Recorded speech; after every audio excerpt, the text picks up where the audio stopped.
Hi class. So the second DIY peer review that I'm going to do is for Elizabeth Cohen.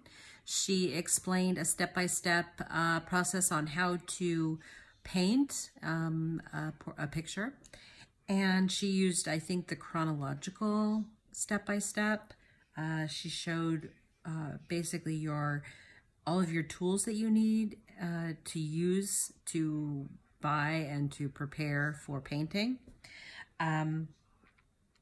She explained acrylic painting for beginners in her video.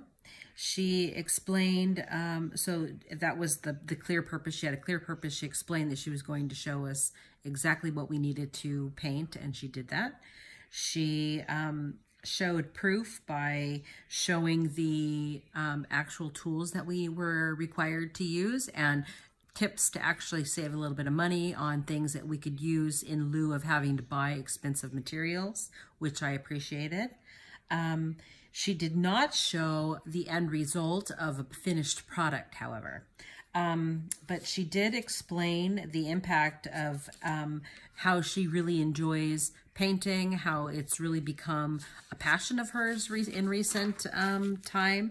And so she really expressed, I think, to me and to the viewers what she really feels about painting and how she really enjoys it.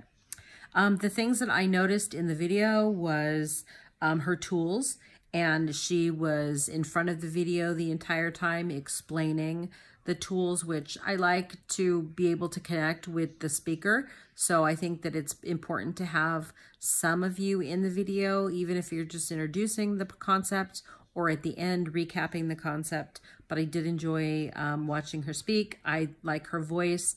Again, her voice is very soothing. She is very calm in her voice, and I think that I appreciate that fact.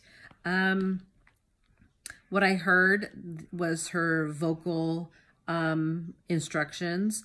Her video had a slight echo in it, so maybe for next time the video maybe should be shot maybe somewhere else with a little bit better acoustics. It seemed like there was a slight echo. I don't know if that was just my internet or if that's in fact the video. What I felt when I watched the video, I really liked it. I do love to paint. I'm very creative, and so I can see why she really likes painting. I haven't painted in a long time, so this kind of motivated me to like buy some canvas and to start painting again. So maybe there's a painting class here in town, so maybe I'll go and do a paint night or something. I think that I would watch it again. She's easy to understand. Her instructions were simple.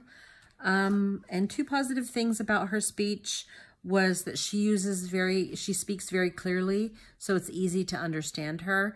Some people have a speaking pattern that's a little bit difficult to understand some of the words, so I appreciate that her speech is very clear. Some improvement suggestions that I would make would be to possibly show a finished product, or even to show yourself painting while you're talking, so that we can see your technique. We can kind of see what you're using. The canvas, it would be good to see like the paint going on the canvas and using the water to clean your brushes and all of those things. And then maybe some soft music playing in the background to get rid of that echo would have maybe helped a little bit. But I think that definitely showing a finished product would be a really good ending to your video. So otherwise, I think you did a great job, and thanks for sharing.